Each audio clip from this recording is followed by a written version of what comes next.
Papy, pourquoi es-tu venu en taxi demanda mon grand-père, surpris. Qu'est-il arrivé à la BMW que nous t'avions offerte pour tes 21 ans? Avant que je puisse répondre, ma mère sourit et dit, cette voiture appartient à sa sœur maintenant. Mon grand-père resta silencieux un instant, plongé dans ses pensées. Et ce qu'il fit ensuite me remplit d'une immense fierté. Je m'appelle Adrien.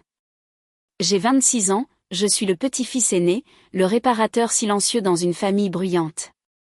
Si quelque chose est bancal, je le cale. Si quelqu'un oublie un anniversaire, je traverse la ville avec un gâteau et un marqueur indélébile.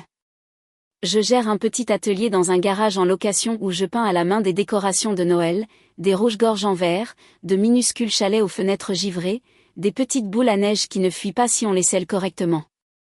La plupart du temps, mes mains sentent le vernis. J'aime les listes de choses à faire, le café qui a un goût de ferraille et la sensation d'une ligne de peinture droite lorsque mon poignet ne tremble pas. Les gens pensent que je suis patient. La vérité, c'est que je suis allergique au conflit. J'ai appris très tôt qu'une voix calme et une carte bancaire résolvent la plupart des urgences familiales plus vite que n'importe quelle dispute. C'est tout notre Adrien, aime à dire maman, il est si stable. Ce samedi-là, tout a basculé. Je suis arrivée chez mes grands-parents en taxi parce que j'avais les mains pleines de boîtes d'échantillons pour le marché de Noël et parce que la BMW ne faisait plus partie de ma vie. J'avais encore des paillettes dans les cheveux à cause d'un lot de flocons de neige qui en perdaient autant que des chats nerveux. J'étais à mi-chemin sur le perron, jonglant avec une boîte sur mon genou, quand mon grand-père a ouvert la porte, vêtu de son gilet en tricot, et m'a dit d'un ton chaleureux et surpris, « Papy, pourquoi es-tu venu en taxi? Qu'est-il arrivé à la BMW que nous t'avions offerte pour tes 21 ans ?» Je me suis figée. La moustiquaire de la porte a gémi sur son ressort. Dans le miroir du couloir, je me suis vue, fatiguée, barbouillée, ressemblant au genre de type qui dirait « Ce n'est pas grave. Ce n'est rien. » Ne vous inquiétez pas, avant que je puisse répondre, ma mère est sortie de la salle à manger avec un grand sourire étudié, celui qui signifiait qu'elle avait déjà décidé de l'histoire. Cette voiture appartient à sa sœur maintenant, a-t-elle dit, comme si c'était la chute d'une blague que nous allions tous apprécier. La température de la pièce a changé. Mon oncle a cessé de mâcher. La vieille horloge dans l'entrée est devenue très bruyante. Papy est devenu très immobile. Il a regardé maman, puis moi, puis de nouveau maman, comme s'il lisait les étiquettes de boîtes de conserve qu'il ne se souvenait pas d'avoir achetées. Elle appartient à qui, a-t-il demandé, bien qu'il ait entendu. À Chloé, a dit maman, tu sais à quel point elle travaille dur. Adrien ne conduit presque jamais. Il se contente de peindre des petites boules. Elle a fait un petit « ah », le genre de rire qui se veut bienveillant. Mon oncle a reniflé en guise d'approbation. Maman, ai-je dit. Ma voix a fait un bruit mince et embarrassant. Chloé a passé la tête dans l'embrasure de la porte, une paille dans son verre d'eau et le reflet d'une ring light dans les yeux. C'est juste une question de logistique, a-t-elle gazouillé. J'ai des réunions. Papy s'est frotté la mâchoire une fois, comme il le fait quand il fait des calculs. Il m'a tapoté l'épaule, doucement. Entre, mon garçon, a-t-il dit, et il m'a conduit à table. Il n'a pas discuté. Il n'a pas haussé le ton. Il a plié sa serviette, avec ce même ton poli qu'il utilise avec les entrepreneurs qui font des devis trop élevés, il a commencé à poser des questions. J'aimerais pouvoir vous dire que j'ai eu une répartie cinglante. Je n'ai rien dit. Je me suis glissée sur la chaise à côté de lui et j'ai appuyé mon pouce sur le carton d'une boîte d'échantillons jusqu'à ce que je sente le bord mordre ma peau. J'ai pris une inspiration et j'ai senti un goût de métal. La première question était simple. Depuis quand la voiture appartient-elle à ta sœur, a demandé Papy. Papa, a dit maman, d'une voix pleine d'avertissement. Laisse le garçon parler, a dit Papy. Puis il m'a regardé. Attends, la vérité était tapie dans ma poitrine. Je pouvais la sentir gratter. Je ne sais pas, ai-je dit. C'est juste arrivé. Et c'était le pire. C'était juste arrivé tellement de fois auparavant. Les gens romantisent l'entreprise familiale. Ils imaginent une odeur de cannelle dans l'air, une clochette au-dessus de la porte, des cousins qui rient en faisant des nœuds. Dans ma famille, entreprise est le mot que vous utilisez quand vous avez besoin qu'Adrien passe sa carte bancaire sans poser de questions. J'ai lancé les créations d'Adrien, à 19 ans, après un job saisonnier d'emballage de kits de loisirs créatifs. Avec mon premier salaire, j'ai acheté un aérographe d'occasion à la gâchette capricieuse et une boîte de boules en verre mal imprimée, achetée à bas prix dans un magasin de farces et attrapes qui fermait. Les nuits, je regardais des vidéos sur le lettrage à la main. Le premier Noël, j'ai installé une table pliante devant un supermarché et je me suis gelé le visage en peignant. Eva, Logan, Coach Benoît, des noms dont je me souviens encore parce que ces gens se sont arrêtés et ont souri à un gamin qui faisait un travail soigné. À 21 ans, j'avais des habitués, des professeurs qui revenaient chaque année pour une classe d'étoiles, des couples qui commandaient une version miniature de leur maison avec le bon nombre de fenêtres. La BMW était l'idée de papy. Il avait dit, un artisan a besoin de roues fiables, et m'avait emmené chez un concessionnaire où il avait ignoré les voitures tapa accent grave l'œil et stupide pour choisir une berline d'occasion raisonnable avec de bons freins et un coffre assez grand pour les étagères du marché. Il avait serré la main du vendeur et dit, ce n'est pas pour la frime. C'est pour le travail. Il m'avait tendu la clé avec cette fierté pragmatique qui est plus chaleureuse que n'importe quel discours. Maman avait souri pour la photo. Plus tard, le sourire s'était refroidi, non pas parce qu'elle n'aimait pas que j'aie une voiture. Elle aimait tout ce qui pouvait être utilisé comme levier, mais parce qu'elle n'était pas aux commandes de la situation. Nous gardons les choses équilibrées, disait-elle. L'équité familiale, dans notre maison, signifiait que si Adrien avait un outil, il devenait propriété commune. Si Chloé avait une plateforme, elle devenait l'identité familiale. Chloé a 22 ans, elle est charismatique, et comme dit maman, elle est la vitrine. Traduction, elle poste des choses. Elle parle à des caméras comme si c'était des gens, et les gens lui répondent. Une fois au lycée, elle a reçu un legging gratuit pour une mention de marque. On aurait dit qu'elle avait découvert la pénicilline. L'envahissement a commencé doucement. Chloé avait besoin que je la dépose pour une collaboration. Chloé avait besoin d'emprunter la BMW juste pour le week-end. Maman avait besoin de la carte de débit de l'entreprise pour une petite campagne publicitaire, pour aider tout le monde. Elle a demandé les identifiants, pour que je puisse te soutenir avec le marketing. J'ai dit oui parce que dire non dans notre maison, c'était comme claquer une porte dans une bibliothèque. Tout le monde entend. Tout le monde fait semblant d'être offensé. Puis est venu le premier prêt. Maman a appelé alors que je vernissais une douzaine de petits rennes. Chérie, a-t-elle dit de sa voix mielleuse. Ton père a eu ses heures réduites ce mois-ci. Pourrais-tu avancer le prêt immobilier? Juste jusqu'au remboursement d'impôts. Je l'ai fait. 1800 €, plus les frais. Le mois suivant, juste cette fois pour les factures. On réglera ça quand le contrat de Chloé tombera.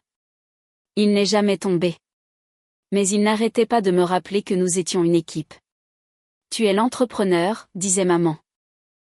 Passe ça en frais professionnels.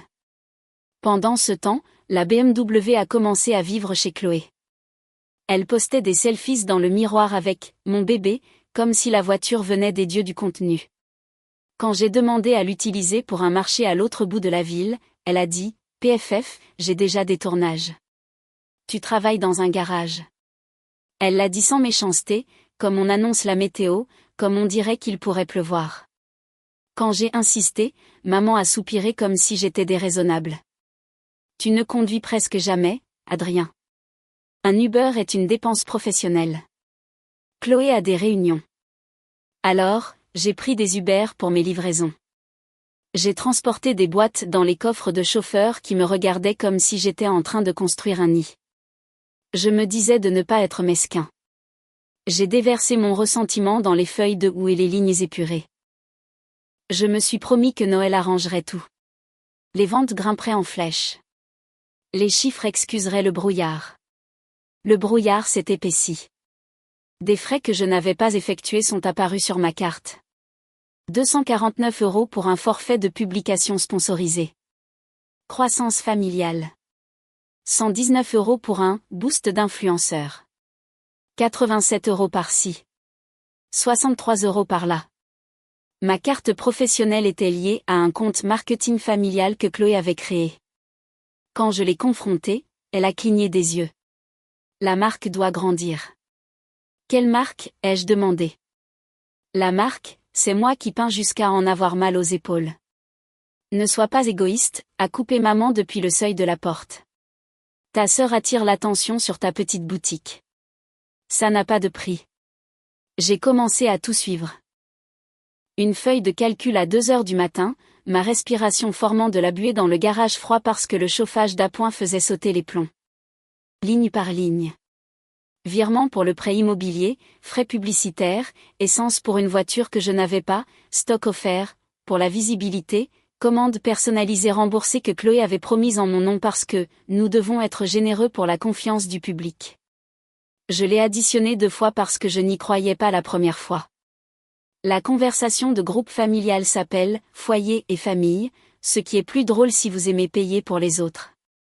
Maman a annoncé les plans pour Noël. Tout le monde contribue à hauteur de 300 € pour le traiteur. Chloé ne peut pas. Elle investit dans son contenu. Adrien couvrira pour elle. Il nous doit aussi pour l'assurance de la voiture. J'ai tapé et effacé 10 réponses. Finalement, j'ai écrit, j'ai déjà beaucoup couvert. J'ai besoin de récupérer la BMW. Et s'il vous plaît, arrêtez d'utiliser ma carte. Maman a répondu instantanément. Ingrat. Ton grand-père a donné cette voiture à notre famille. Nous décidons de ce qui est le mieux. Chloé a laissé un cœur sur le message de maman et a posté un selfie avec la légende « au charbon ». Papa a envoyé un emoji pouce levé. Le signe universel de « je ne veux pas être là ». Cette semaine-là, ma banque m'a signalé un découvert. Le prélèvement automatique du loyer de mon atelier a été rejeté après qu'un autre frais publicitaire a été débité. J'ai dormi sur le sol de l'atelier cette nuit-là parce que rentrer à la maison me donnait l'impression de perdre du terrain. J'ai écouté le tic-tac de l'horloge du bureau et j'ai fait des promesses au plafond. C'est la dernière fois que je porte tout le monde. Je vais dire quelque chose. Je le ferai. 2 jours plus tard, la table de papy, du poulet rôti, des petits pains tendres, des petits pois au beurre qui avaient le goût de l'enfance. Il a passé les petits pois. Alors, a-t-il dit comme s'il demandait la météo, la voiture. Maman s'est interposée. Papa, n'en fais pas toute une histoire. Papy a souri d'une manière qui n'a pas atteint ses yeux. Je demande juste à connaître l'histoire. Chloé a remué son eau avec sa paille. C'est simple.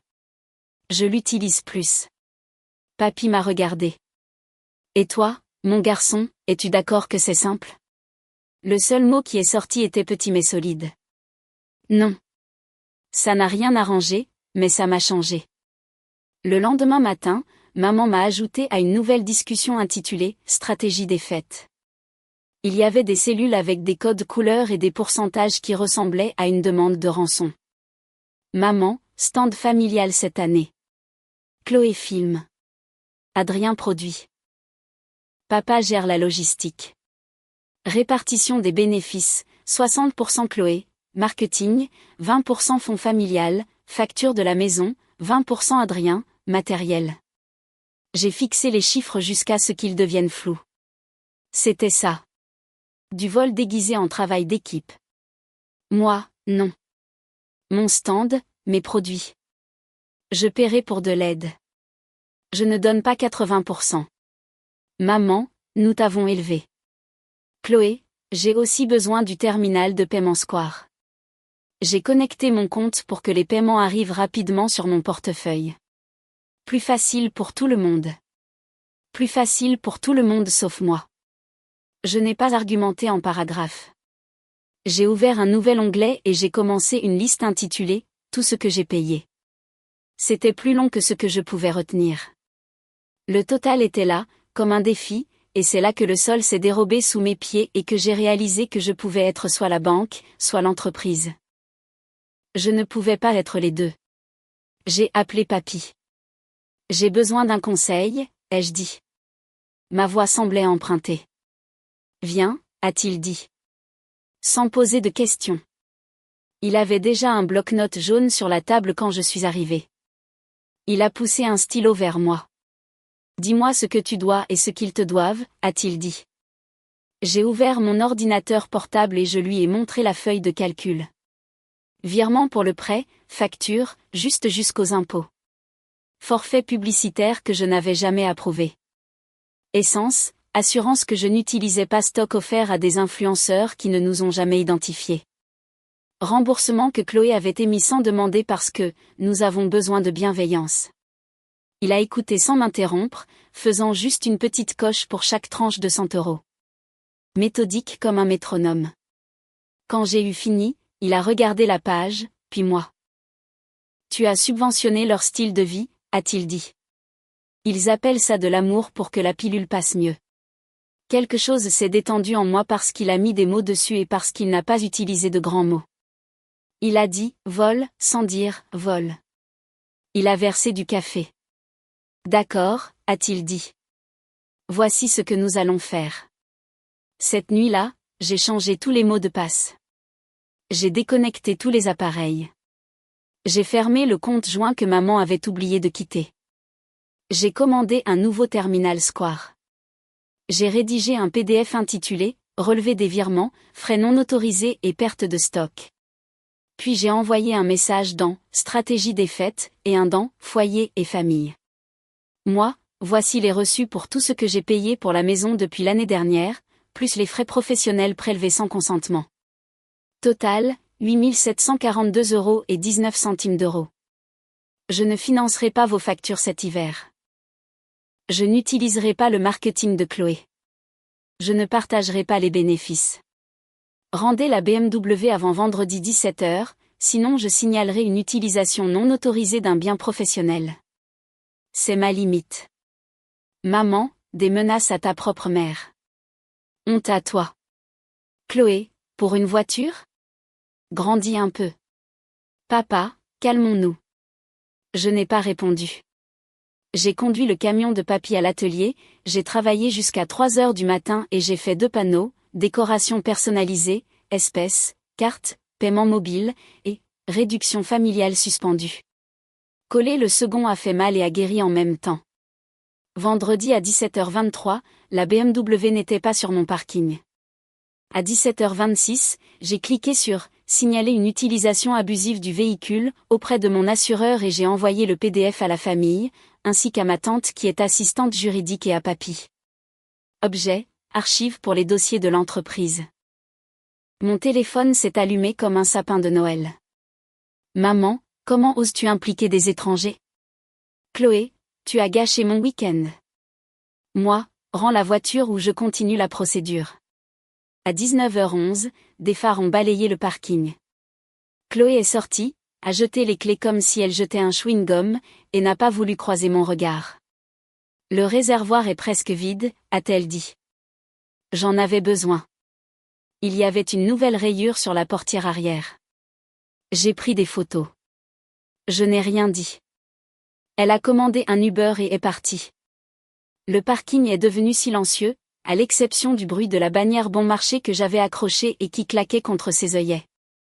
J'ai posé mon front sur le toit froid de la BMW et j'ai tremblé. Soulagement, rage, chagrin, tout était mêlé. Puis mon téléphone a vibré. Papy, fier de toi. Passe demain. J'ai dormi 4 heures et je suis allée au marché avant l'aube.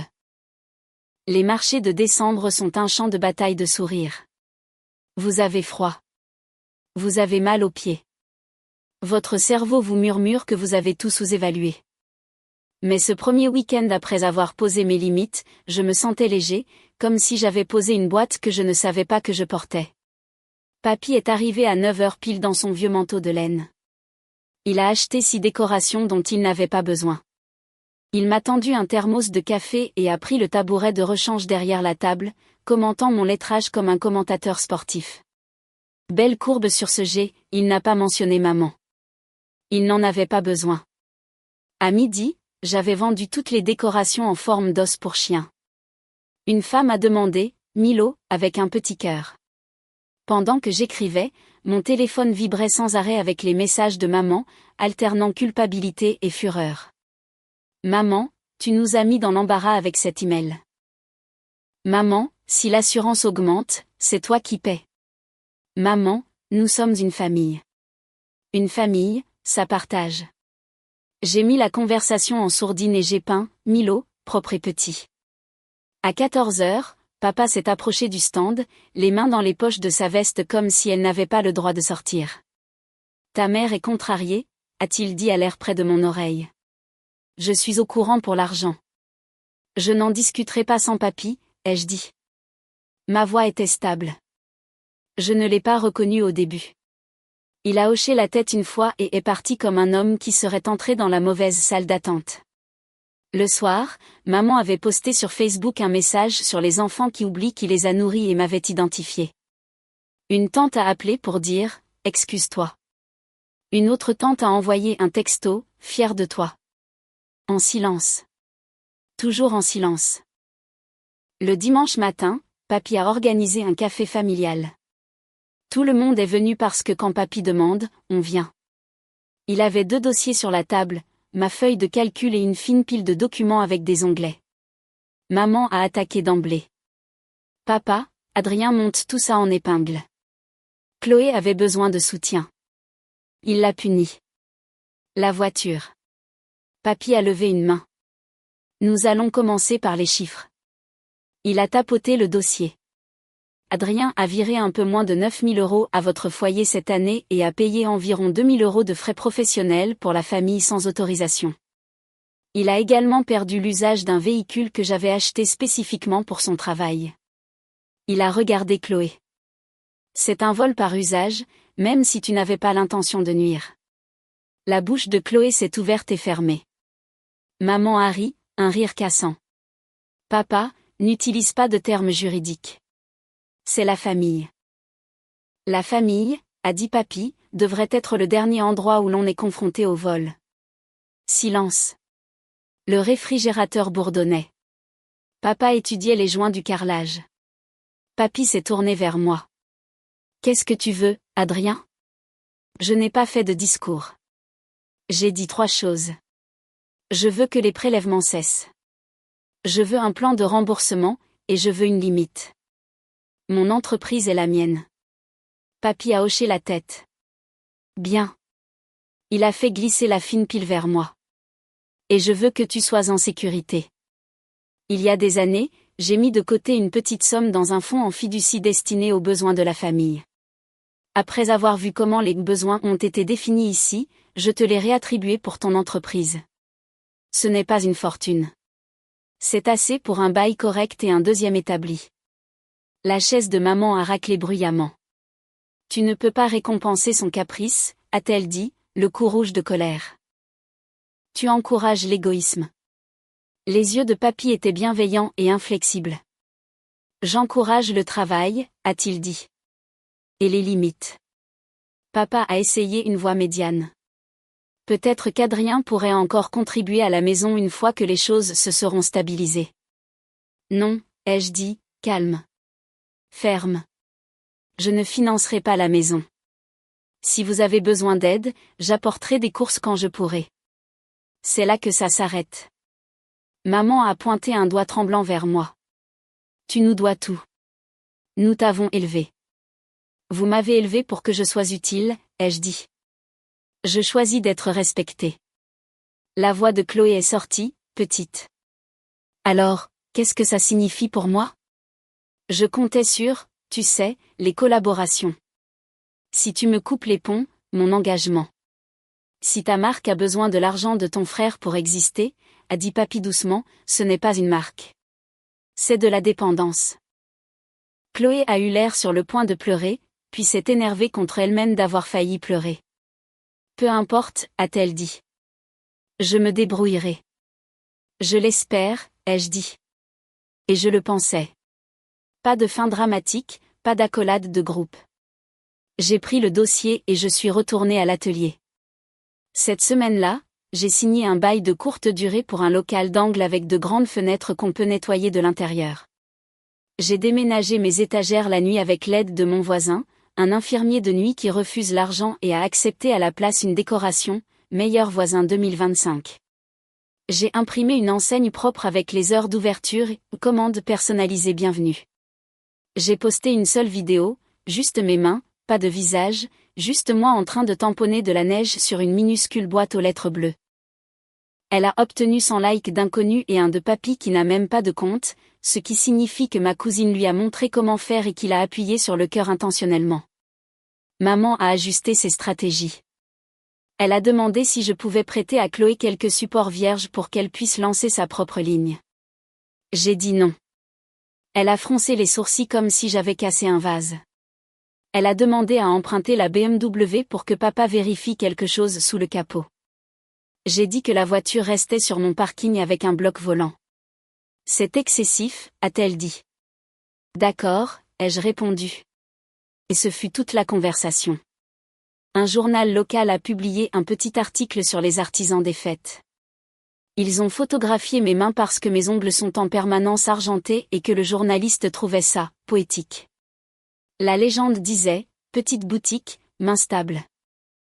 Papy a découpé l'article et l'a collé sur son frigo avec un aimant en forme de tomate. Il le montrait à chaque fois que je venais, comme si sa taille pouvait changer si on y croyait assez fort. La veille de Noël, j'ai fermé plus tôt et j'ai apporté une boîte de décoration de second choix à la maison de retraite. Des taches de peinture et des chapeaux de travers, celles que je ne vendrai jamais. La directrice a pleuré et a dit, pour nous, elles sont parfaites. Sur le chemin du retour, je suis passée devant la maison de mes parents. À travers la fenêtre, Chloé filmait près du sapin, grand sourire, lumière parfaite. Pendant une seconde, j'ai eu un pincement au cœur. Puis j'ai continué ma route.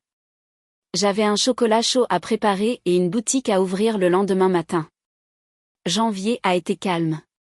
Le calme est la condition pour s'entendre penser. J'ai utilisé l'argent du fonds pour réparer une fuite, acheter une vraie cabine de peinture et embaucher une lycéenne nommée Jessica pour les après-midi. Jessica étiquette plus droit que moi et me dit quand ma vitrine ressemble à l'étagère d'un daron, ce qui est apparemment une insulte et une boussole. Nous rions beaucoup. Maman envoie encore des sondes occasionnelles.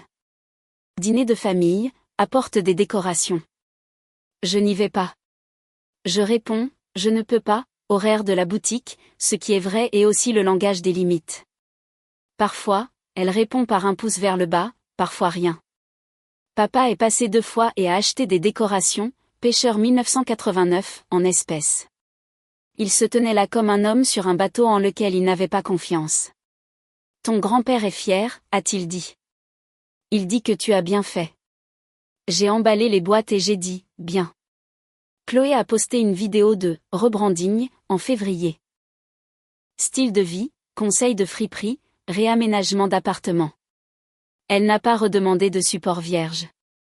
Elle est venue une fois, a acheté une petite décoration en forme d'appareil photo pour une amie et a payé le prix fort. Nous ne nous sommes pas pris dans les bras. Nous ne nous sommes pas disputés. Nous étions juste 2 adultes à un comptoir. C'était comme un début. Des clients ont commencé à me raconter leurs propres histoires de limites pendant que je calligraphiais des prénoms. Une infirmière qui a arrêté de payer les amendes de son frère. Un fil qui a récupéré un pick-up utilisé comme Uber familial. Une grand-mère qui a dit non pour être le distributeur de billets des fêtes. Il repartait avec des rubans et les épaules plus légères, comme si la décoration pesait quelque chose avant de ne plus rien peser. Un mardi, papy était assis à l'arrière avec des mots croisés et a dit sans lever les yeux, le travail est long maisonnette. Ça vaut mieux que les applaudissements. J'ai continué à peindre et j'ai réalisé que je respirais plus facilement que je ne l'avais fait depuis des années. Les limites semblent méchantes pour ceux qui profitent de votre absence de limites. Ils appellent votre « non » une trahison. Ils disent que vous avez oublié d'où vous venez. Ils font passer le fait d'être utilisé pour le fait d'être aimé. Avant, je tombais dans le panneau. Plus maintenant. Dire non n'a pas rétréci ma vie. Ça a fait de la place. Je dors. Je mange dans des assiettes au lieu de manger au-dessus d'une poubelle dans le garage. Je passe à la maison de retraite avec une petite boîte des « imparfaits » chaque mois. Jessica parle de ses contrôles de maths et de ses playlists pendant qu'elle emballe. J'appelle les choses par leur nom. Je dis « je ne peux pas faire ça ». Et je n'explique pas comme un négociateur d'otages.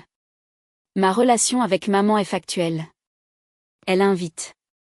Je décline. Quand nous parlons, je m'en tiens à la météo et à son jardin.